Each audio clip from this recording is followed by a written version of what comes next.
Selamat siang, selamat malam, selamat berjumpa lagi dalam perkuliahan metode ilmiah.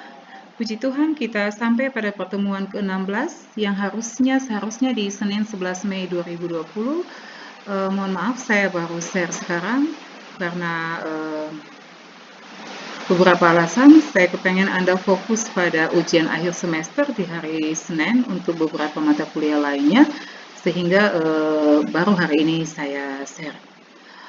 Baik, syukurlah kita telah sampai kepada penghujung perkuliahan kita di semester ini, meskipun dalam kondisi yang tidak begitu baik, tetapi ilmu ini tetap bisa ditransfer ke Anda.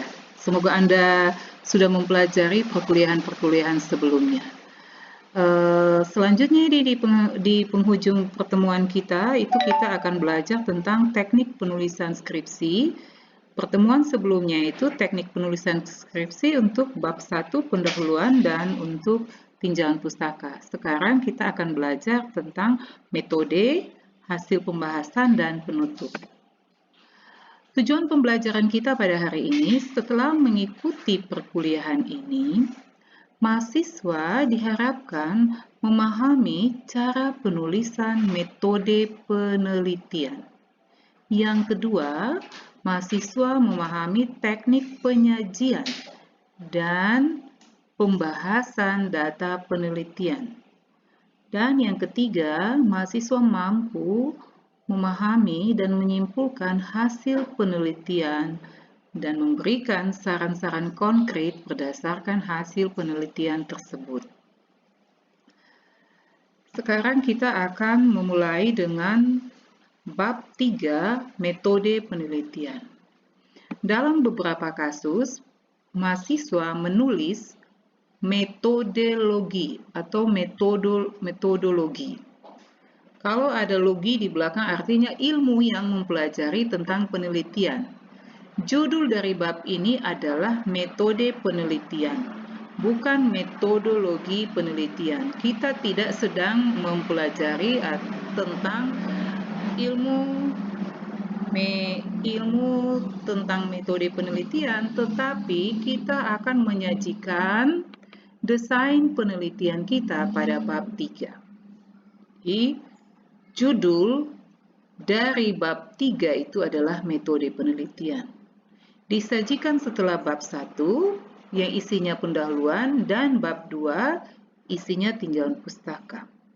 Secara umum, metode penelitian atau kita sebut desain penelitian adalah rencana tentang cara mengumpulkan data dan menganalisis data agar penelitian dapat dilakukan untuk memecahkan masalah dan mencapai tujuan. Ilustrasinya sederhana. Kalau kita mau membangun sebuah rumah, maka kita harus memiliki desain. Ibaratkan rumah itu adalah tujuan dari penelitian kita, maka untuk mencapai tujuan itu kita harus punya cara. Untuk membangun rumah kita harus punya cara, punya desain, punya rancangan. Rancangan ini akan menjadi pegangan bagi kita untuk membuat suatu rumah yang ideal bagi kita. Sama juga dengan penelitian. Desain atau metode itu adalah cara, ya, rencana tentang cara kita mengumpulkan dan menganalisis. Ini akan menjadi pegangan bagi peneliti, jadi semacam kompas kalau kita ilustrasikan. Akan memberikan arah kepada peneliti tentang apa yang harus peneliti lakukan dan apa-apa saja batasan yang tidak kita lakukan atau apa yang peneliti lakukan berada di dalam batasan tertentu, itu diatur di dalam atau ditulis, direncanakan, digambarkan di dalam metode. Metode ini juga akan memberikan gambaran tentang apa yang harus dilakukan oleh peneliti.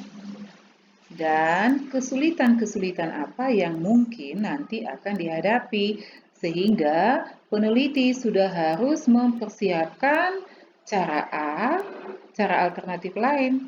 Kalau A tidak jadi, maka B yang harus dilakukan atau alternatif C. Desain juga menggambarkan isi daripada keseluruhan penelitian. Isi dari keseluruhan penelitian ini akan menunjukkan bahwa dia menggambarkan apakah penelitian kita itu sifatnya ada eksploratoris, penjajakan, penggalian, atau eksperimental, atau survei, atau studi kasus. Jadi nanti dari gambaran tata cara pengumpulan dan analisis, ini kita bisa menyimpulkan bahwa penelitian saya adalah penelitian eksperimental, atau penelitian survei, atau penelitian studi kasus, atau penelitian eksploratoris. Tergantung, sehingga nanti isi daripada rancangan itu akan beragam, tergantung dari jenis dan bentuk penelitiannya. Jadi sekali lagi, metode ini sebenarnya panduan bagi kita untuk bekerja. Anda bayangkan kalau Anda melakukan penelitian untuk mencapai tujuan, tetapi tidak tahu caranya. Sebab itu, metode harus benar-benar jelas, rinci, supaya bisa mengarahkan Anda, ibarat kompas, bisa mengarahkan Anda sampai ke tujuan dengan tepat. Isi daripada metode itu biasanya sesuaikan dengan panduan penulisan. Nanti kita sesuaikan dengan panduan penulisan, biasanya itu dimulai dengan lokasi dan waktu. Nah, teknik penulisannya, ingat, semua itu biasanya berapa ketuk ikut panduan. Berapa ketuk masuk ke arah kanan, ya. 5 kalau tidak salah. Di sini biasanya dimulai dengan lokasi dan waktu. Lokasi dan waktu. Kalau pointers A isinya judulnya ada lokasi dan waktu, maka sebaiknya memulailah sistematikanya itu dimulailah dengan lokasi. Jelaskan dulu penelitian ini akan dilaksanakan di pesisir Kecamatan Kelapa Lima, terdiri dari berapa stasiun, masing-masing stasiun, misalnya 3 stasiun ada di kelurahan ini, 4 stasiun di kelurahan B, dan stasiun-stasiunnya di kelurahan A. Selengkapnya gambaran daripada distribusi stasiun penelitian dapat dilihat pada gambar 1. Peta ini sebenarnya merupakan hal yang ada beberapa peneliti yang dia tidak wajib sih harus cantumkan peta. Tetapi untuk kepentingan-kepentingan tertentu, ya, bahwa tidak semua orang memahami benar bahwa Anda punya lokasi penelitian itu ada di mana, gambarannya itu ada di mana. Kita kan harus mendapatkan gambaran dari lokasi penelitian Anda itu, kalau tidak disertai dengan peta itu menjadi tidak jelas, ya. Spot samplingnya kalau tidak disertai dengan peta itu menjadi tidak jelas. Jadi sebaiknya memang lokasi itu digambarkan juga dengan peta. Kemudian mengenai pencantuman peta di dalam lokasi ini saya tidak paham benar karena saya bukan ahli dalam bidang mapping peta dan sebagainya. Ini tentunya ada standarnya, ya. Kalau untuk penelitian, kalau hanya sekedar untuk menggambarkan ini loh lokasi penelitian saya, ini loh sampling saya diambil begini, stasiunnya di titik-titik ini, itu tentu ada caranya. Silakan Anda berkoordinasi atau berkonsultasi dengan dosen-dosen atau orang-orang yang memiliki kompetensi pada bidang itu. Tetapi minimal yang menjadi catatan bahwa harus ada gambaran wilayah utuhnya. Jadi seperti ini kalau tanpa titik-titik ini, orang yang tidak paham ini masuk provinsi mana ya, kabupaten mana ya. Tetapi kalau sudah di sini ini udah jelas bahwa ini bagian dari provinsi Nusa Tenggara Timur, yang kuning ini adalah yang ini, dan misalnya ini lokasi penelitian kita. Nah, untuk gambaran peta ini harus lebih jelas lagi. Kalau misalnya penelitiannya fokusnya adalah di laut, maka gambaran daripada laut itu harus ada ya. Tetapi kalau dia hanya misalnya tentang sosial kemasyarakatan, hanya populasinya itu untuk responden yang berada pada wilayah tertentu, kita bisa aja mengambil hanya ini. Misalnya di sini kita ambil beberapa responden dari RT atau keluar desa ini berapa orang, desa ini berapa orang, desa ini, itu bisa. Tetapi kalau dia mau fokusnya itu adalah ke pesisir, maka kita harus gambar lengkapnya itu tentang pesisirnya. Supaya apa? Supaya ada gambaran bagi pembaca bahwa oh ternyata pesisir ini dia bisa lihat ini kelurahannya apa, kotanya apa, bisa di-search. Oh, ternyata ini kawasan Teluk. Ini spot samplingnya itu ada di Teluk. Ada di Teluk ya. Kemungkinan nilai nitratnya tinggi atau makroplastiknya menjadi tinggi karena kontribusi dari kawasan di sekitar Teluk.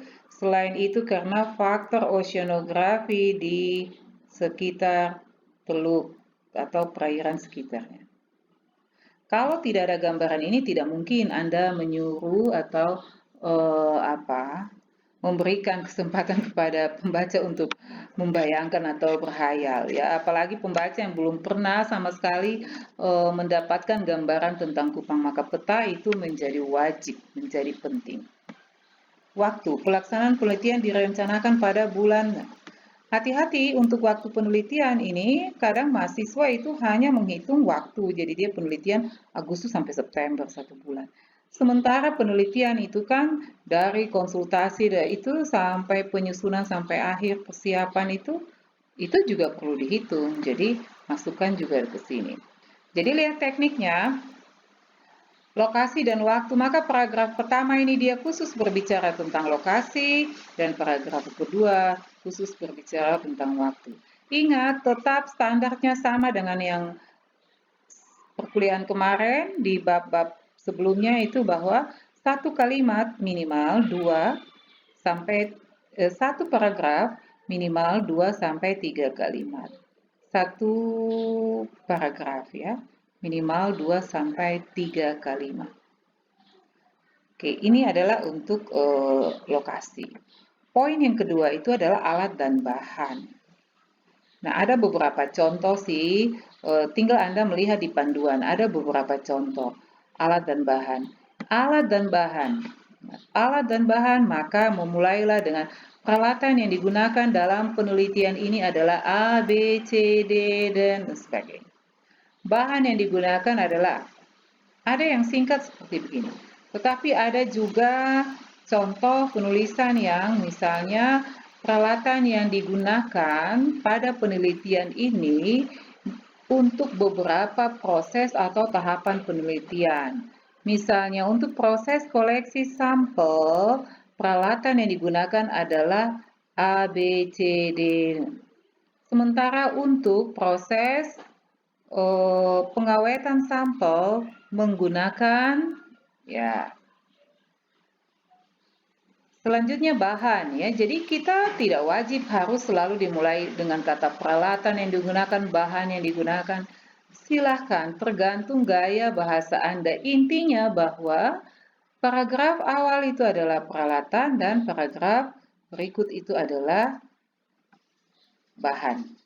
Ada contoh yang ketiga juga bahwa beberapa dosen juga menginginkan Anda untuk menyajikan dalam bentuk tabel. Jadi misalnya di kiri itu adalah peralatan dan bahan, lalu di kanan itu adalah peruntukannya untuk apa. Namun tolong lagi diperhatikan, kadang-kadang data ada standar untuk sesuatu dimuat di dalam tabel, itu artinya untuk lebih komunikatif. Nah, tolong lagi dirancang tabelnya sehingga bisa lebih komunikatif. Kadang-kadang mahasiswa tuh hanya menulis misalnya misal untuk mengukur panjang ikan, sama sekali narasinya kurang begitu komunikatif ya. Jadi saya lebih setuju, tetapi tergantung dari masing-masing Anda ya, masing-masing Anda dan bimbingan Anda. Sebenarnya Anda bebas, tapi kalau mau ikut pembimbing juga silahkan. Nanti kalau makin banyak Anda membaca, Anda akan melihat banyak sekali contoh-contoh narasi yang komunikatif untuk penulisan ini. Yang ketiga itu adalah rancangan penelitian. C, bagian C adalah rancangan penelitian. 1. Isi umum dari rancangan penelitian itu berisi bagaimana data dikumpulkan. Jenis datanya apa, kualitatif dan kuantitatif. Ingat, kadang-kadang mahasiswa itu hanya menyebutkan penelitian ini adalah penelitian yang bertujuan untuk mengumpulkan, penelitian ini adalah penelitian kualitatif. Artinya bahwa peneliti mau menggambarkan, mahasiswa dalam hal ini peneliti mau menggambarkan bahwa data yang diperoleh kualitatif, tapi datanya apa? Itu kan harus jelas. Kuantitatif datanya apa? Itu harus jelas. Jadi misalnya pengumpulan data, jenis data. Jenis data yang akan dikumpulkan dalam penelitian ini adalah data kualitatif meliputi data ya, misalnya meliputi data tingkat pendidikan, tingkat partisipatif, usia misalnya. Dan data kuantitatif seperti panjang, berat, panjang, berat, ya. Nah, sumber dari data, misalnya data kualitatif itu akan diperoleh dari sumber-sumber sekunder dari penelitian lain atau sumber-sumber sekunder lainnya. Sementara data kuantitatif adalah data primer yang diperoleh melalui observasi langsung terhadap panjang, berat, dan sebagainya. Data kualitatif diperoleh melalui sumber-sumber sekunder atau data kualitatif diperoleh melalui sumber primer dengan cara wawancara atau pengisian angket oleh responden. Itu harus jelas di sini. Nah, kadang-kadang mahasiswa itu hanya menulis penelitian ini adalah penelitian deskriptif, kualitatif, kuantitatif. Teknik pengumpulan data adalah observasi. Harus jelas apa yang diobservasi, apa yang diamati. Teknik pengumpulan data, observasi, pengamatan dilakukan terhadap ya, aktivitas masyarakat di sekitar pesisir dan sebagainya. Itu harus jelas ya. Kemudian, selain itu rancangan penelitian sampling, populasi, bentuk sampel, jumlah, penentuan stasiun, itu harus jelas di sini. Populasinya apa? Bentuk samplingnya apa? Jumlahnya berapa? Penentuan stasiunnya seperti apa? Tahapan pengumpulan data, alat ukurnya, apa yang digunakan? Ya, contoh misalnya, saya kasih contoh untuk kita tetap misalnya kembali lagi kepada rancangan penelitian si Selfie itu lokasi waktu, metode pengumpulan data, ya. Jenis data di sini nanti adalah kalau dari tujuannya itu jenis datanya adalah jenis data primer. Primer kuantitatif, dan primer. Pengumpulannya adalah melakukan observasi langsung pada lokasi penelitian dengan melakukan koleksi terhadap sampah laut yang dijumpai pada setiap stasiun dan mengamati, mengidentifikasi jenisnya, melakukan pengukuran, dan sebagainya. Itu. Sampling, populasi. Populasi ini misalnya pada kawasan bakau yang ada di Kota Kupang. Dari populasi ini nanti diambil hanya bakau yang ada di Oe Sapa misalnya. Di Oe Sapa. Kemudian bentuk samplingnya, penentuan transeknya seperti apa. Kan tidak mungkin semua Oe Sapa itu diamati sampahnya. Jadi nanti dari luasan mangrove itu ditentukan bagaimana cara samplingnya. Dipasang tertinggi itu ada berapa transek, ukuran transeknya berapa, kemudian dari pasang tertinggi itu 10 meter atau 20 meter ke arah laut itu dipasang transek lagi, kemudian setelah itu ke arah laut lagi. Nah, itu harus dijelaskan di sini. Lalu tahapan pengumpulan data itu harus dijelaskan. Tahap pertama misalnya buat transek dulu, setelah buat transek ambil posisi GPS-nya, lokasinya, setelah itu melakukan pengumpulan, setelah pengumpulan nanti pencucian, pembersihan, dikeringkan, baru diukur, diidentifikasi. Nah, ini semua data nanti ditabulasi lalu dianalisis. Sebelum analisis, maka ini kan ada data kuantitatif, ya ada ukuran dari masing-masing material sampah yang diperoleh, kemudian jumlahnya juga, itu nanti akan dilakukan karena di tujuannya itu ada salah satunya adalah untuk melihat apakah ada beda distribusi sampah, ya, apakah ada perbedaan antara distribusi sampah pada beberapa zona yang di arah dekat pantai, kemudian di tengah-tengah yang ke lautnya itu untuk lihat. Maka itu pasti ada statistiknya. Untuk sebelum sampai ke uji statistik yang akan atau alat analisis yang akan digunakan, itu tentunya harus ada data itu harus dinormalkan dulu ya. Kita harus pastikan apakah data itu berdistribusi secara normal atau tidak, baru kita masukkan ke dalam alat analisis. Nanti ada hipotesis statistik karena sesuai tujuannya. Ingat bahwa hipotesis itu tidak semua penelitian memiliki hipotesis ya, memiliki hipotesis. Kebetulan karena ini adalah penelitian perbandingan, maka dia ada hipotesis. Nah, jadi nanti ada hipotesis statistik, kemudian kesimpulannya. Kalau misalnya H0 tidak ada perbedaan nyata jenis sampah laut pada setiap zona, H01 ada perbedaan nyata, itu untuk menyimpulkan H0 diterima dan H1 ditolak. Tentunya ini Anda sudah pelajari di metode kuantitatif. Jadi semua tentang apa yang akan Anda lakukan di penelitian itu harus ada di dalam rancangan.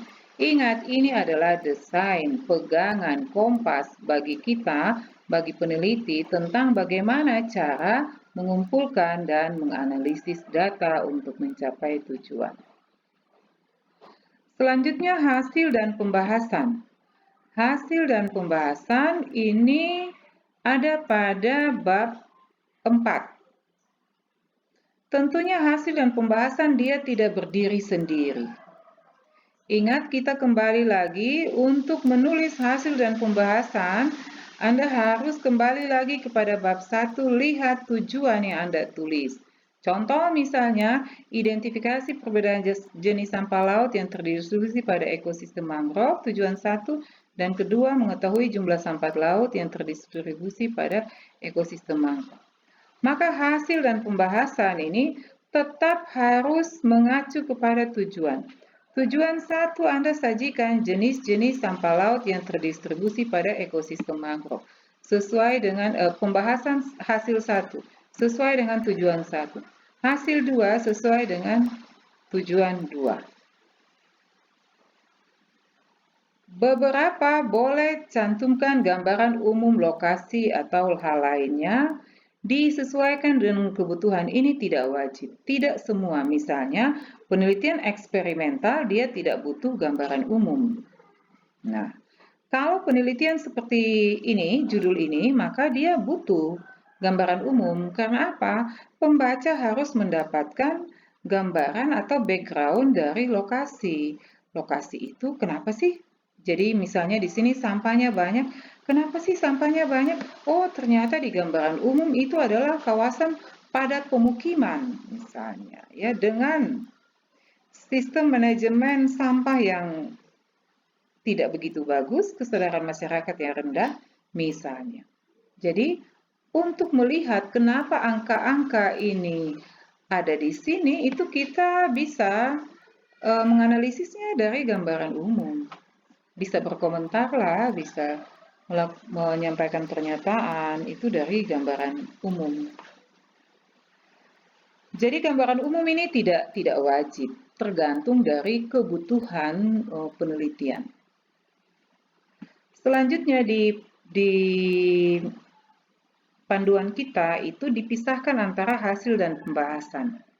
Kalau di BDP itu mereka hasil dan pembahasan digabung. Kita hasil dan pembahasan itu berbeda, ya. Hasil disajikan sendiri, kemudian pembahasan. Jadi setelah gambaran umum, kalau tidak ada gambaran umum maka hasil adalah A dan B-nya adalah pembahasan. Jadi hasil itu tujuan 1, gambarkan hasilnya, tujuan 2, gambarkan hasilnya.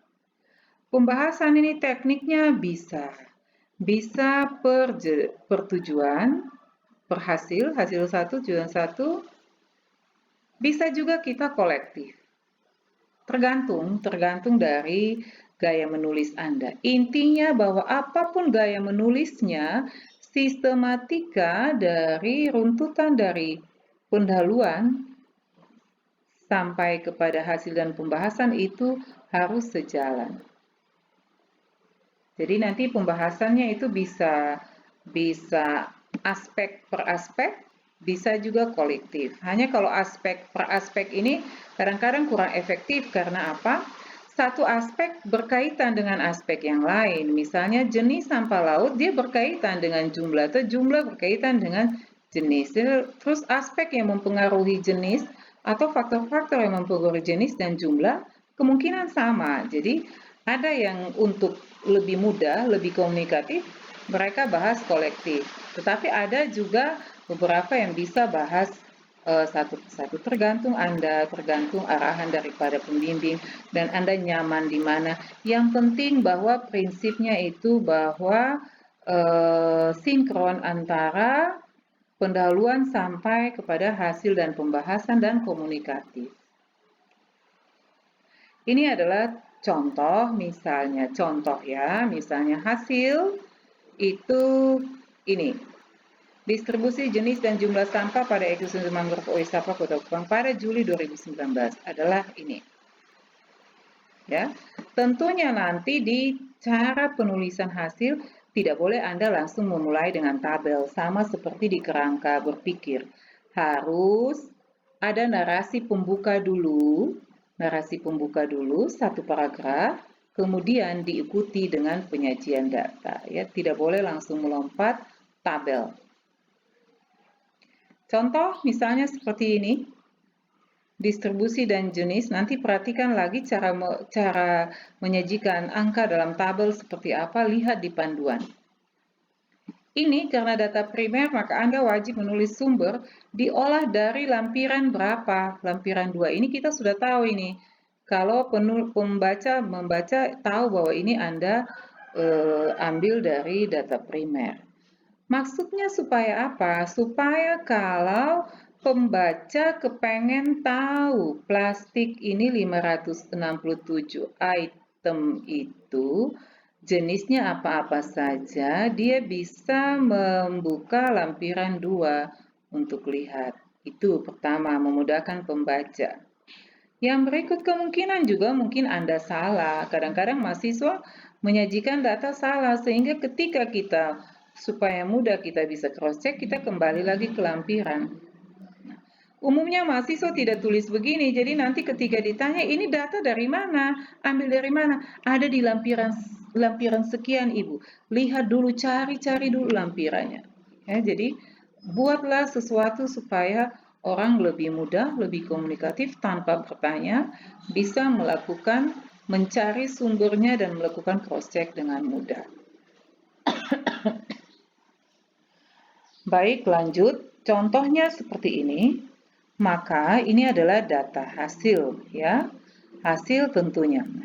Hindari lagi hasil, kadang sudah hasil, sudah dalam bentuk tabel. Ini si peneliti ini, mahasiswa, biasanya mahasiswa, itu mulai lagi berdasarkan tabel 1. Plastik 567 item dengan persentase 37,18%.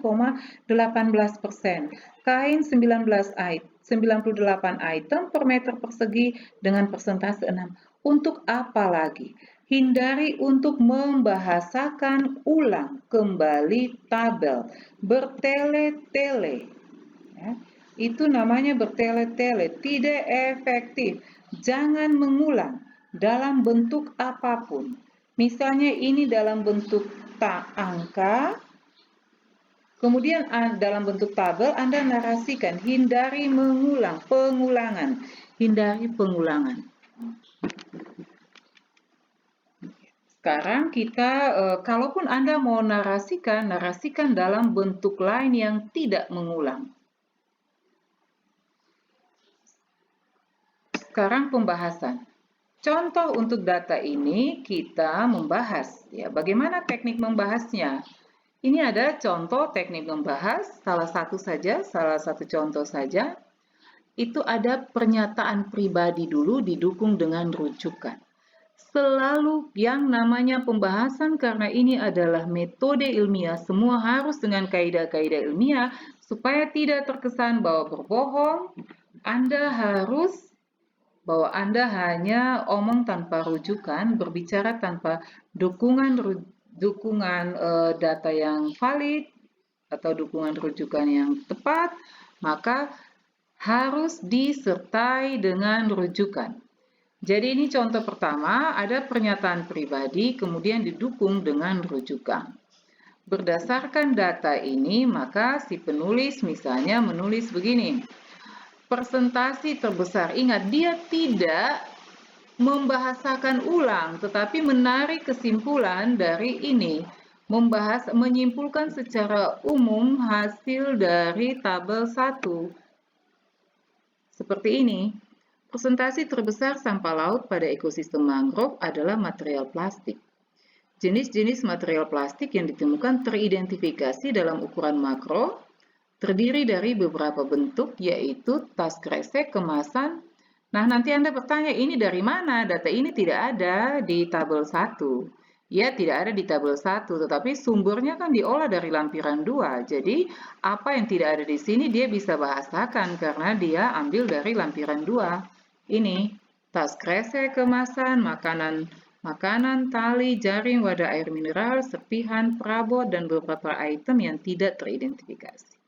Kecuali untuk beberapa jenis kayu, sampah lainnya adalah material antropogenik, artinya dimasukkan dari luar ke laut secara langsung maupun tidak langsung, secara sengaja maupun tidak sengaja. Ya.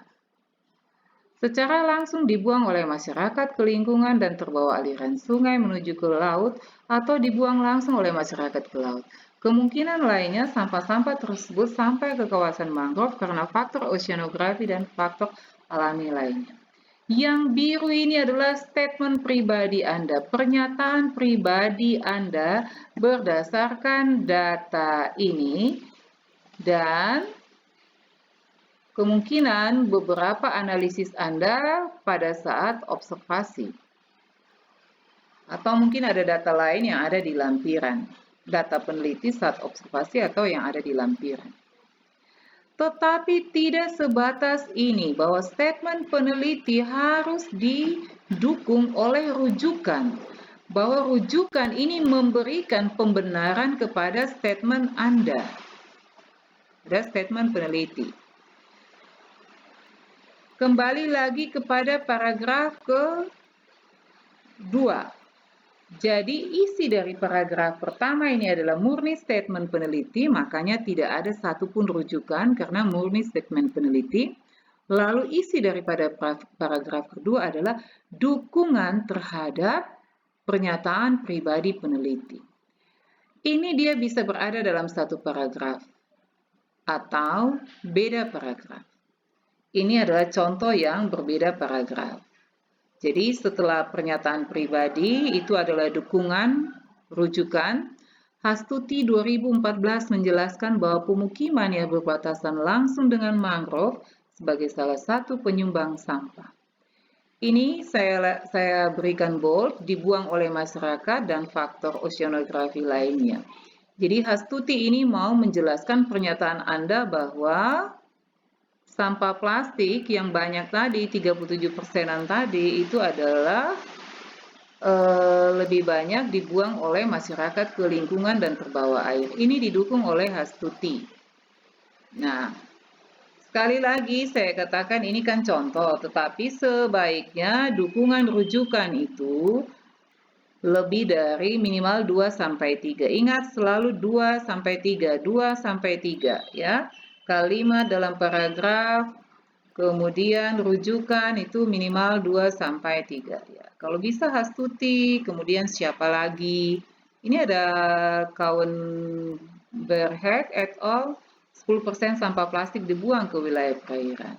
Ya, ini Hastuti dan kawan Berke ini mau menjelaskan bahwa mau mendukung pernyataan Anda tentang sampah-sampah tadi kemungkinan dibuang oleh masyarakat.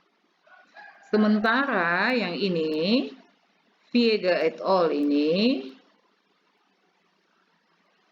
mau mendukung, Viega et al. Ini dicantumkan di sini untuk mendukung pernyataan Anda tentang misalnya aliran sungai ya dan sebagainya. Ini.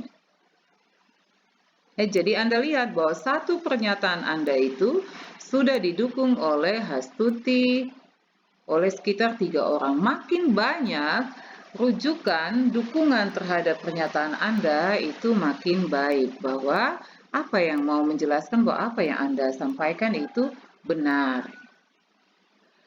Selanjutnya nanti ada dukungan rujukan untuk faktor oceanografi lainnya, yang ini untuk faktor oceanografi. Ini teknik pertama. Teknik kedua bisa juga dimulai dengan rujukan dulu, kemudian apa yang pernyataan peneliti berdasarkan hasilnya. Ya, misalnya kalau kita memulai dengan rujukan dulu, Hastuti menjelaskan bahwa kita mulai dengan rujukan dulu, berarti paragraf pertamanya itu dimulai dengan rujukan-rujukan dari peneliti-peneliti sebelumnya atau dari tulisan-tulisan artikel-artikel sebelumnya. Kita cantumkan bahwa beberapa penulis Hastuti 2012 menjelaskan bahwa pemukiman merupakan salah satu penyumbang mangrove dan Kauenberg memperkirakan 10% itu dibuang ke wilayah pesisir. Kebiasaan oleh Viega et al. Kebiasaan manusia membuang sampah ke perairan. Membuang sampah ke perairan. Ini dimulai dulu baru statement Anda, ya, mulai statement Anda. Tetapi tentunya ini butuh keterampilan khusus kalau Anda mau memulai dengan statement orang lain dulu baru Anda. Lebih mudah itu adalah, kalau untuk pemula, lebih mudah itu adalah pernyataan Anda dulu, statement Anda dulu, kemudian kita cari dukungan dari literatur-literatur lainnya.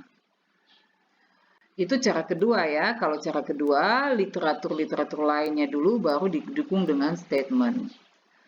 Ada cara ketiga, cara yang lain juga, bahwa ketika pernyataan ini dibuang ke cara ketiga ini, pernyataannya dulu baru Anda. Ya, contoh ini misalnya Rujukan dulu, cara ketiga pernyataan pribadi, rujukan pernyataan pribadi. Bisa juga, ya kayak gini.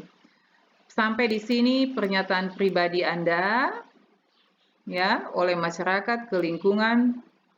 Oke, ini pernyataan pribadi Anda. Kemudian baru Anda masukkan hastuti dan sebagainya. Rujukan. Jadi pernyataan Anda sampai sini baru ini rujukan. Kemungkinan selanjutnya sampah-sampah tersebut sampai pernyataan Anda lagi. Baru lanjutkan lagi dengan rujukan tentang faktor oceanografi dan faktor alam lainnya. Nah, ini tekniknya. Jadi kalau yang tadi, kalau pernyataan Anda kemudian didukung rujukan, pernyataan dudukannya sebaiknya pernyataan dengan rujukan pendukungnya dalam satu paragraf. Untuk yang dibuang langsung oleh masyarakat. Lalu nanti paragraf berikut adalah pernyataan tentang faktor oceanografi dan faktor alam lainnya dengan rujukannya di satu paragraf. Jadi tergantung cara teknik penulisannya. Kadang mahasiswa itu yang dimuat itu hanya hasilnya, sama sekali tidak ada pembahasan. Padahal bab 4 itu wajib pembahasan, tetapi tidak ada pembahasan. Ada juga teknik yang lain, yaitu pernyataan pribadi tidak sependapat dengan rujukan sebelumnya. Contoh misalnya gini, misalnya rujukan sebelumnya ini menjelaskan tentang bahwa di sini ya, jadi bahwa kemungkinan lain sampah-sampah sampai ke kawasan mangrove hanya didasarkan atas faktor oceanografi pasang dan surut. Kemudian Anda muat pendapat dari yang lainnya bahwa misalnya pendapat, sebentar ya, saya lihat pendapat ilmuwan peneliti lain yang menjelaskan bahwa distribusi sampah laut itu disebabkan oleh selain faktor oceanografi, pasang dan surut, itu juga disebabkan oleh angin atau oleh runoff air dari daratan yang mengikuti aliran sungai menuju ke laut. Ya. Nah, di sini bisa saja peneliti tidak setuju bahwa untuk lokasi ini semata-mata faktor lain yang mempengaruhi itu adalah faktor oceanografi, pasang dan surut. Dengan demikian saya tidak sependapat bahwa runoff menyebabkan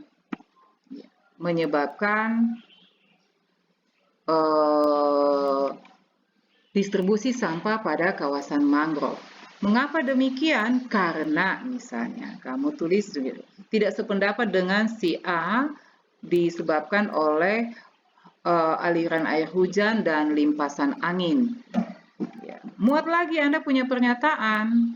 Hal ini karena apa? Karena pada saat penelitian itu angin tidak ada, misalnya tidak ada hujan, tidak ada sungai di sekitar situ, sehingga benar-benar faktor yang mempengaruhi itu adalah pasang dan surut.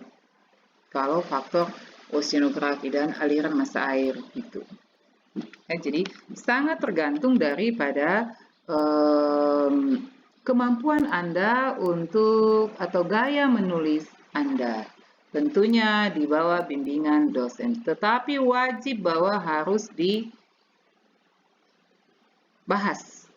Tidak ada hasil yang tanpa dibahas. Kalau hasil tidak dibahas itu namanya laporan. Makanya laporan yang dibahas itu yang kita butuhkan dalam skripsi. Jadi nanti ada beberapa, silahkan Anda. Nah, bab kelima, penutup, itu hanya berisi 2, kesimpulan dan saran. Kesimpulan ini jangan jauh-jauh, saya sudah baca beberapa tulisan Anda ini saya sudah ikuti Anda dari semester 1 sampai semester 6, sudah berkali-kali membuat laporan, tetapi masih saja salah. Kesimpulan selalu berbeda dengan tujuan. Jadi kalau tujuannya itu berbicara tentang identifikasi perbedaan jenis sampah laut, maka kesimpulannya juga begitu. Kesimpulan satu, isinya adalah tujuan satu. Apa yang diperoleh dari hasil satu, itu ditulis sudah di kesimpulan satu. Jadi kesimpulan satu misalnya, ya, apa itu isinya? Sampah laut yang terdistribusi pada ekosistem mangrove Oesapa itu adalah plastik, kain, kaca, keramik, logam, plastik dengan persentase sekian, kaca, kain, logam, ini aja kesimpulannya sesuai dengan tujuan. Jadi biasanya kesimpulan itu hanya setiap itu 1 sampai 3 kalimat, ya. Kalau dia ada statistiknya, maka signifikan atau tidak signifikan, berbeda nyata atau tidak berbeda nyata. Seperti itu, jadi tidak panjang. Jangan sampai kesimpulannya, makanya di kesimpulan itu biasanya hanya 1 halaman. Karena dia hanya memuat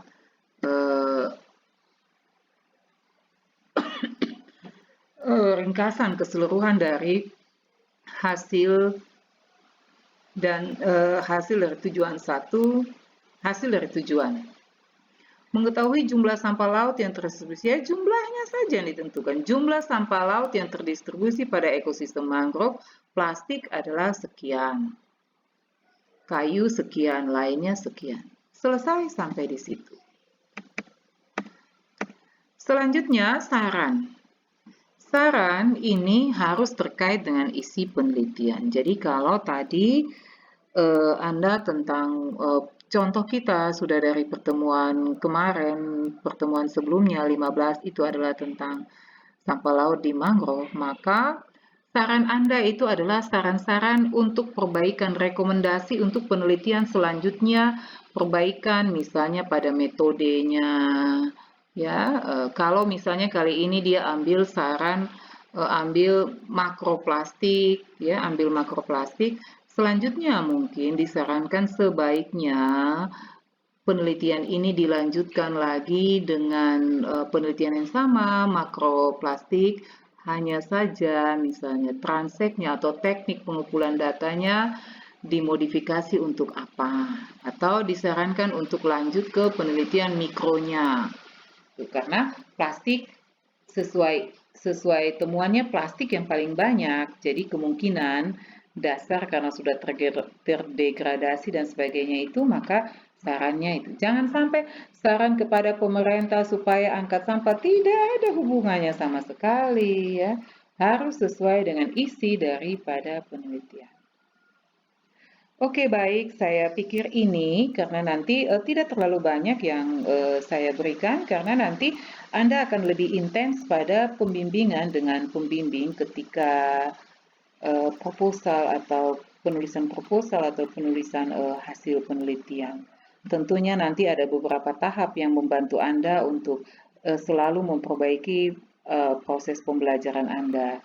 Jadi ketika pembimbingan proposal, ada perbaikan-perbaikan dari pembimbing 1, pembimbing 2, kemudian setelah itu nanti diikuti lagi dengan seminar proposal, setelah itu ada perbaikan, penelitian dan sebagainya. Itu semua merupakan proses.